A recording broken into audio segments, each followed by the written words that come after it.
Right in the middle. Can you guys not hear me? Yep, we can hear you. There we go. You're good.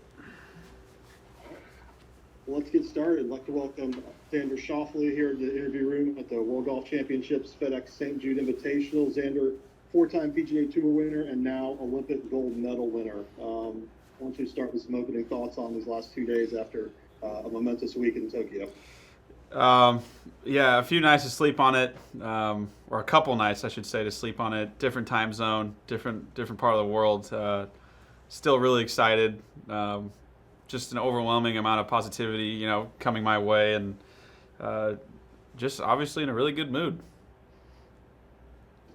Making your way here to Memphis, you finished tied for sixth in 2020 at this event. Just thoughts on returning to TPC Southwind? Have you had time to kind of, get over a little bit of jet lag and get ready to go this week? Yeah, I mean, I think the biggest thing for me is going to be able to sort of hone in and focus on the task at hand this week. What was done last week is done, and we're going to talk about it a little bit more, I think. But besides that, I need to sort of get back on this time zone, really start to focus more, lock back in, and try and play well this week. And fortunately, I'm not coming to a new property, one that I've played a few times and had minimal success on. But I think I'm obviously in decent form coming overseas. So looking forward to the week.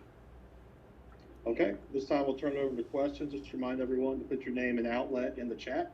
And please stay on mute, go on video for your question, and go off when you're done. We'll start with Shane Ryan from Golf Digest.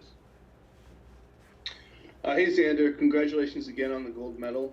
The question I wanted to ask you is, can you tell me the difference between before going to Tokyo, what you thought it might be like, or your perception of how it was going to be, or whether you were even excited to go, versus the reality of what being there was like, even before you won the gold medal, the kind of just the experience of being there, and then of course, having won the gold.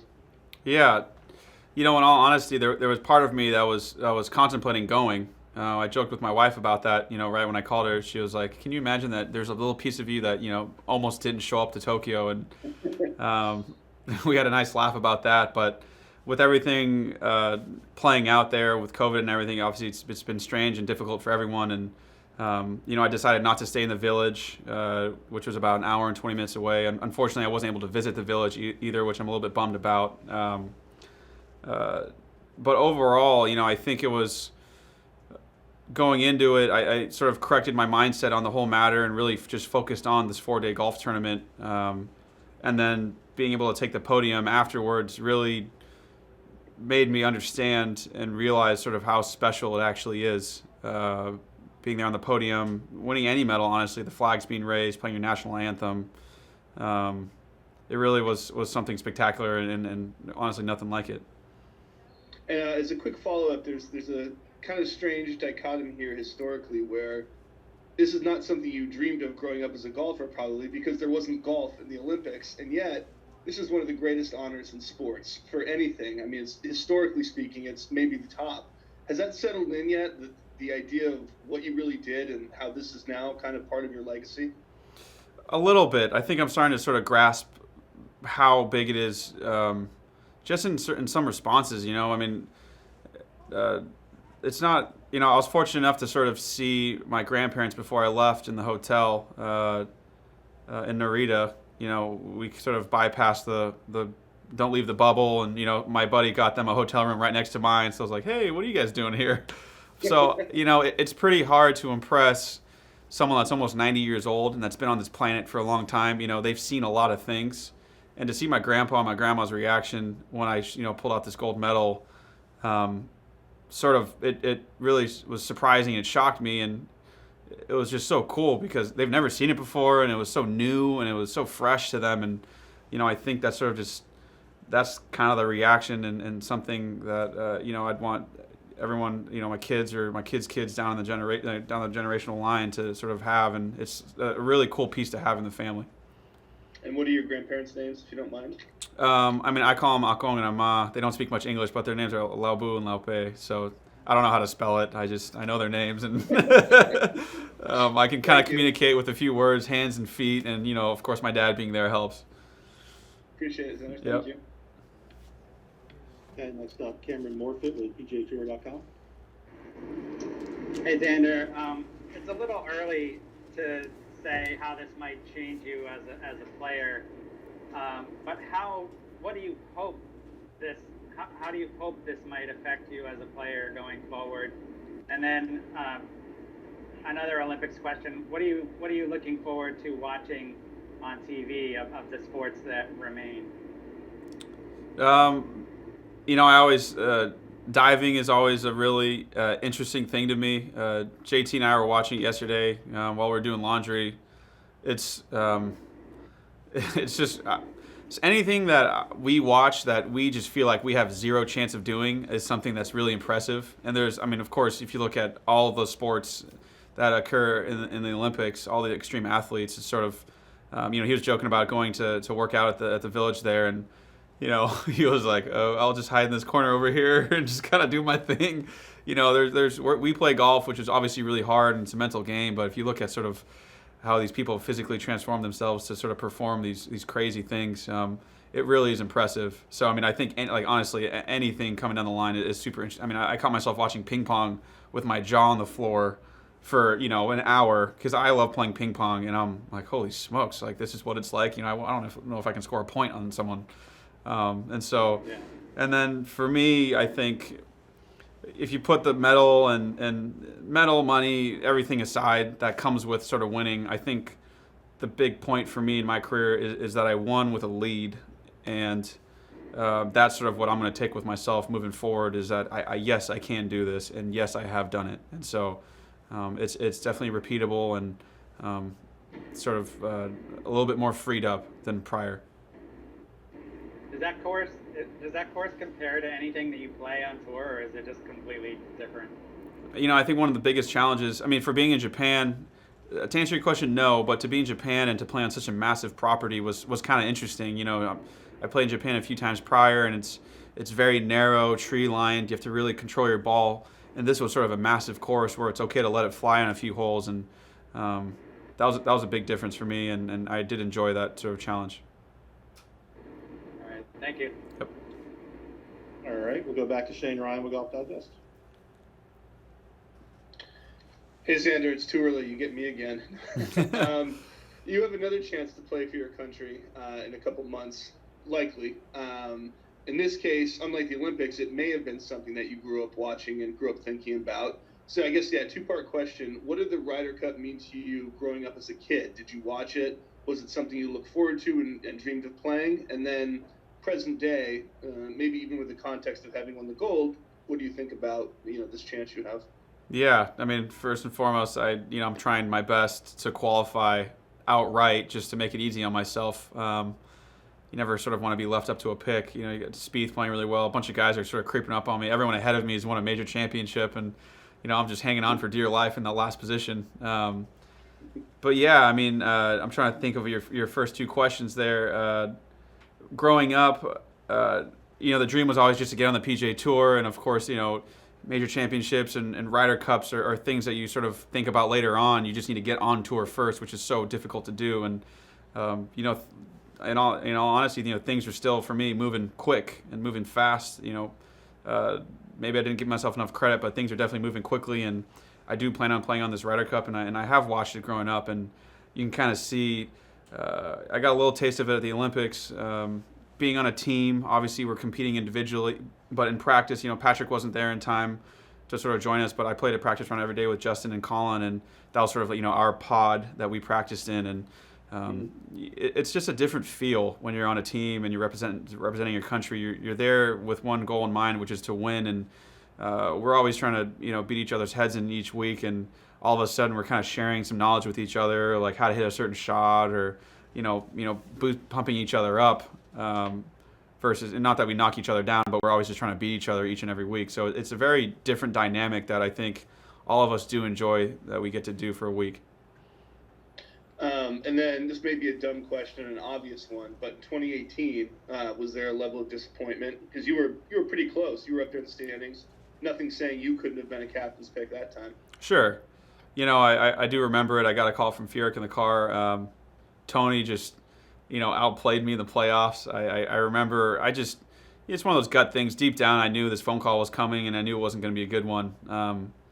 but it's one of those things where it kind of knocks you down, and you just put your head down, and you just bull rush it, and you just kind of play better. And like I said, this is sort of why I have this kind of deep ingrained thing in my head, like just qualify for the team. So none of this pick stuff is even a question. You know what I mean? And it's because of a moment like that. I don't want to leave anything up to chance, and I do really want to be on the team. Where were you in the car? Do you remember? I was sitting there with my caddy, and I put Jim on speaker, and my caddy and I were talking about it. We just I think it was at a Rana Mink. We kind of lipped a putt to get into a playoff on the last hole. I think I ended up finishing tied third or fourth. I don't know how many guys were in the playoff, but that was a big bummer. And my caddy and I just sat there, and we said, it is what it is. We'll just keep trucking on forward. Thank you. Okay, we have a few media members who are having issues logging in, so I'll ask a couple questions on their behalf. Mm-hmm. First off, from Bob Herrick at ESPN, could you just take us through after the gold medal ceremony, when you left the course to the plane that evening, and then kind of your trip over here to Memphis, a little bit of a play-by-play if you're willing to. Yeah. So, I finished up my round. I got drug tested right after, anti-doping. They had to make sure it was legit. And then what did we do? It was a little bit of media.